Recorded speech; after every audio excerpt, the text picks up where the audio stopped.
Just published May 2nd, 2026, the American Association for Thoracic Surgery's newest consensus document on evaluation and management of N2 positive non-small cell lung cancer.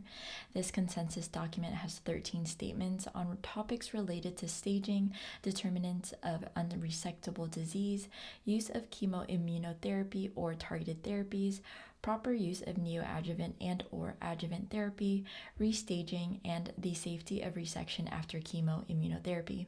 In today's rapid update, we'll just be going over a summary of the consensus statements, so for the full document, make sure to check it out on guidelinecentral.com. Let's get started. Incomplete R1, R2 resection in N2 non-small cell lung cancer or NSCLC patients is associated with poor survival.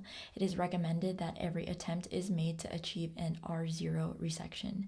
The determination of resectability involving a surgeon experienced in thoracic oncologic surgery should be made prior to initiation of therapy. In patients with locally advanced non-small cell lung cancer, pathologic mediastinal staging is recommended pre-treatment to verify the presence of N2 disease and rule out N3 disease. Resection can be beneficial in select T4N2 patients.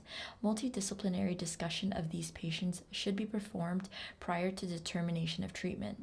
In addition to fluorodeoxyglucose positron emission tomography/CT scan, patients with suspected N2 disease should undergo diagnostic contrast enhanced CT chest prior to determination of treatment.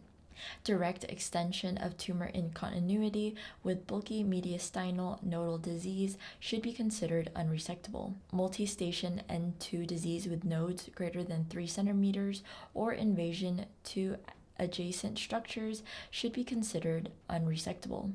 It is recommended that patients with NSCLC with clinical or pathological N2 disease and actionable epidermal growth factor receptor or EGFR or anaplastic lymphoma kinase or ALK mutations receive targeted therapy as opposed to induction chemoimmunotherapy.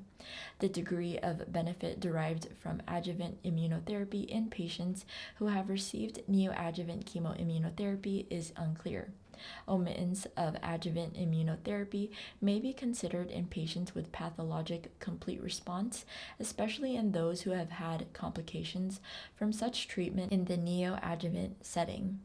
Routine pathologic restaging should not be performed unless there is a concern for the presence of new N3 or M1 disease. For medically operable patients with resectable N2 NSCLC, the rates of treatment-related adverse events during neoadjuvant treatment with chemoimmunotherapy are low, and the majority of patients undergo surgical resection without significant delay.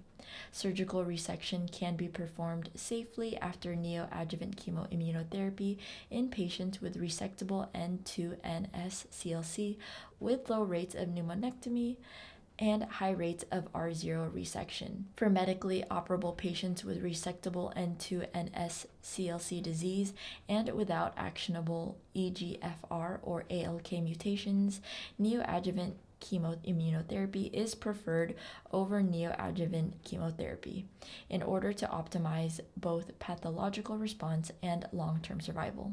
And there you have it. Make sure to check out the full guideline from the American Association of Thoracic Surgery and other related clinical decision support tools at guidelinecentral.com.